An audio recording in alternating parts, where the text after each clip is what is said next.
बिस्मिल्लाहिर्रहमानिर्रहीम। अस्सलाम वालेकुम। यानी दीनी मिसाइल में खुश आमदीद कहता हूँ। हमारा आज का मसला और इसका जवाब हदीस की रोशनी में ये है कि बच्चा पानी में गंदे हाथ डाल दे तो उस पानी से वज़ू या गुस्ल करना कैसा है।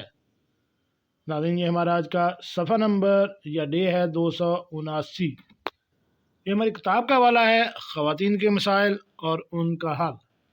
इसके मुरतब तहकीक हैं मौलाना मुफ्ती सनाउल्लाह महमूद साहब। सवाल यह है कि अगर बच्चा पानी में हाथ डाल दे तो इसके बारे में शरई हुक्म से मतला फरमाएं।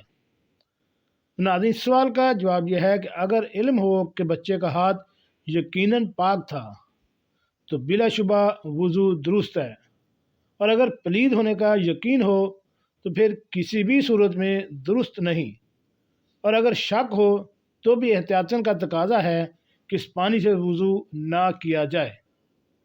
इसके साथ साथ अगर वज़ू कर लेंगे तो दुरुस्त हो जाएगा। जी नाज़रीन, कैसे लगी आज की मेरी ये मालूमाती वीडियो। ऐसी मालूमाती वीडियो हासिल करने के लिए मेरे इस चैनल दीनी मसाइल को